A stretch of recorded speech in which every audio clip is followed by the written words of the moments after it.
In September 1996, an English-dubbed Japanese animated series called Dragon Ball Z premiered on American syndicated television. It performed poorly. Stations dropped it. Within 2 years, the show had been pulled from most of its initial broadcast markets.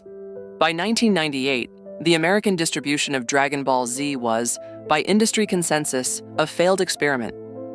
In August 1998, the same show began airing on Cartoon Network's weekday afternoon Toonami block.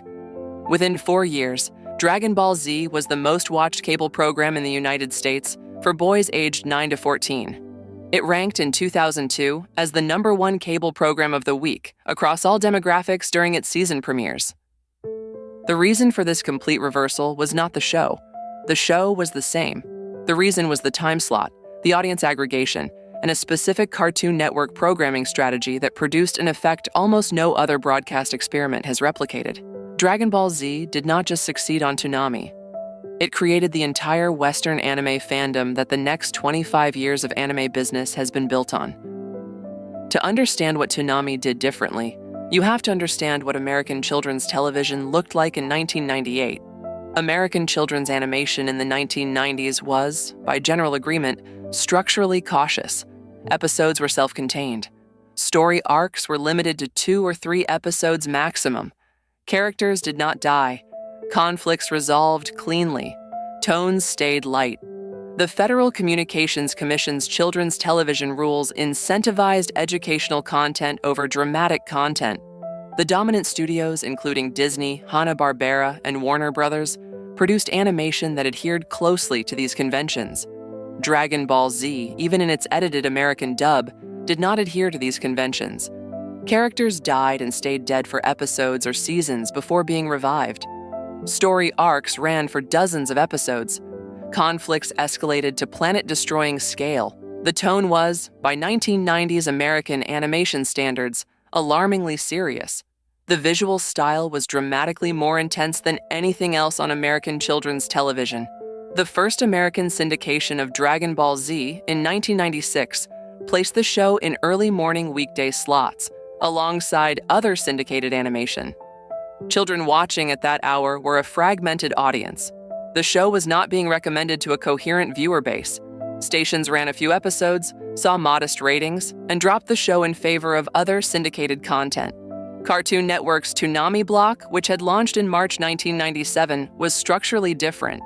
Toonami was a curated programming block specifically designed to aggregate older children and teenagers around action-oriented animation. The block ran from late afternoon into early evening on weekdays, when school had ended and the target audience was at home. The programming was sequenced deliberately, with shows running in compatible blocks. The host, an animated character called Tom, provided continuity between episodes. When Dragon Ball Z was added to Toonami in August 1998, the show was placed into an environment that had been specifically engineered to deliver this kind of content to this kind of audience. The American children who had been watching morning syndication were not the same children who tuned into Toonami every afternoon. The Toonami audience was older, more attentive, and more willing to commit to a serialized story. The result was that Dragon Ball Z, in its second American distribution attempt, found the audience it had been built for. The audience had always existed. The first distribution had failed to reach it. The second distribution was specifically engineered to reach it. The cultural consequences of this success were structural in a way that is worth examining carefully. Before Dragon Ball Z on Toonami, anime in the United States was a niche interest. Anime conventions existed but were small. Anime stores existed but were limited to major cities. The total American audience for anime was probably under 1 million serious fans. After Dragon Ball Z on Toonami, anime became a mainstream category. By 2002, the audience had grown to tens of millions of American children who had grown up watching the show. By 2005, those children were teenagers actively seeking out more anime content. By 2010, they were young adults with disposable income making anime convention attendance and merchandise spending a serious economic category. By 2020, they were middle-aged professionals whose continued interest in anime supported the multi-billion-dollar global streaming industry. The Dragon Ball Z generation did not just watch one show. They were the audience that everything else in the anime industry built its market position on.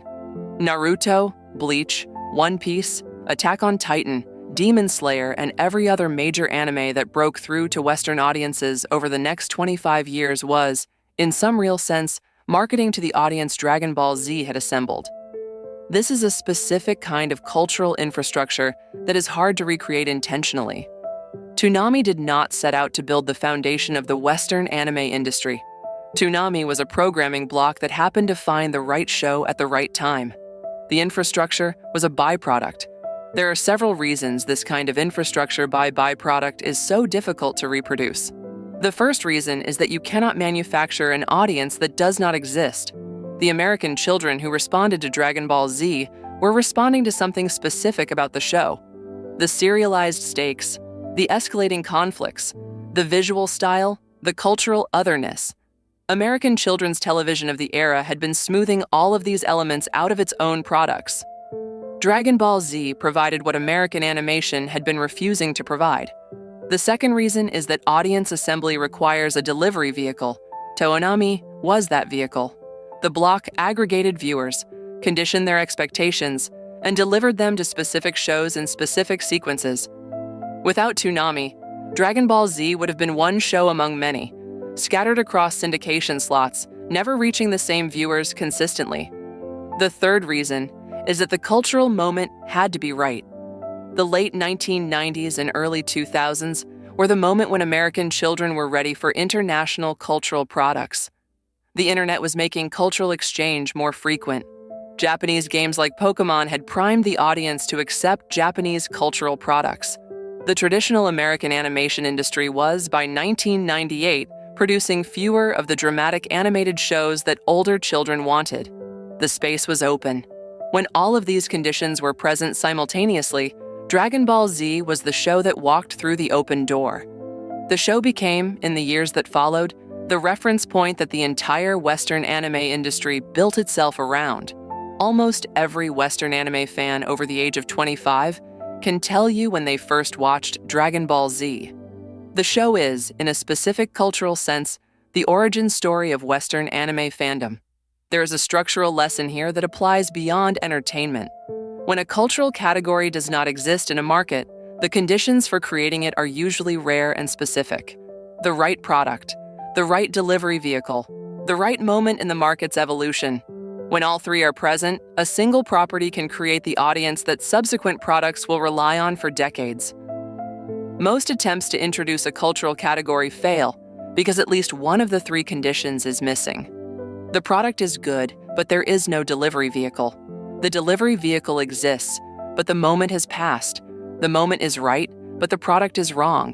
When all three align, the result is permanent.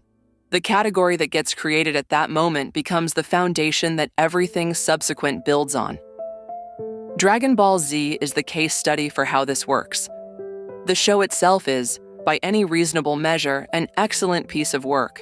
The show's role in cultural history, however, is not really about the show's quality. It is about the show's role as the right product, delivered through the right vehicle, at the right moment.